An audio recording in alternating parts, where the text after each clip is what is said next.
আসসালামু আলাইকুম। নিশ্চয়ই সবাই ভালো আছেন। আলহামদুলিল্লাহ আমিও ভালো আছি।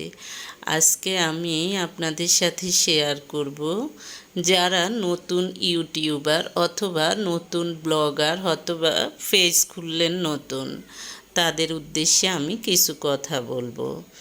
অনেকেই দেখা যায় যে গান দিয়ে করেন, ঠিক আছে, গান দিয়ে করলে কিন্তু আপনি খুব সহজেই কিন্তু আপনি গুগলের কাছে প্রিয় হতে পারবেন না। হয়তো ঠিক আছে, আস্তে আস্তে খুব ধীরে ধীরে আপনার জনপ্রিয়তা বৃদ্ধি পাবে অথবা আপনি আপনার লক্ষ্যে পৌঁছাতে পারবেন।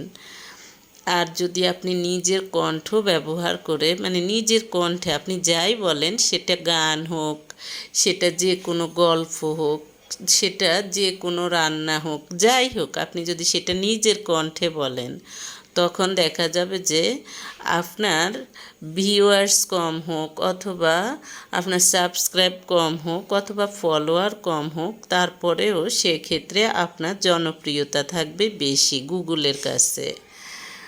তাই চেষ্টা করবেন।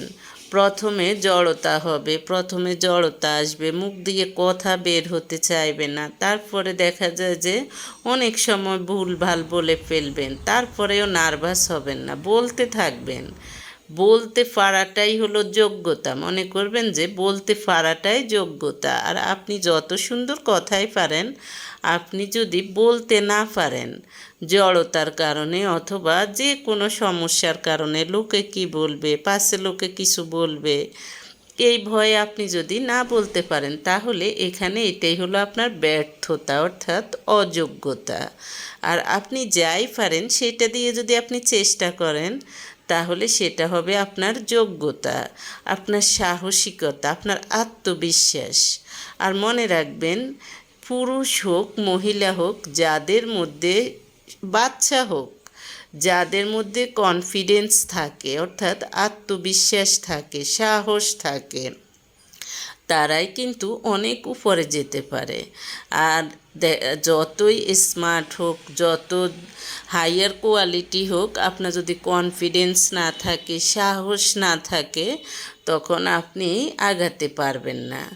ভদ্রতা, নম্রতা এগুলো থাকতে হবে সাথে সাথে, তাহলে আপনি বহুদূর এগিয়ে যেতে পারবেন। তাই চেষ্টা করবেন ভিডিওটা যেমনই হোক, সবাই তো সুন্দর করে করে না। এই যে পুরনো ফাতিল যার যা আছে সে তাই দিয়ে ভিডিও করে, কিন্তু কণ্ঠটা নিজেদের দেয়, এজন্য কিন্তু তারা তাড়াতাড়ি লক্ষ্যে পৌঁছাতে পারে। তাদের ওয়াচ টাইম তাড়াতাড়ি হয়ে যায়, তাদের সাবস্ক্রাইব তাড়াতাড়ি হয়ে যায়। আপনি যখন গান দিবেন তখন আপনি লক্ষ্যে পৌঁছাতে দেরি হয়।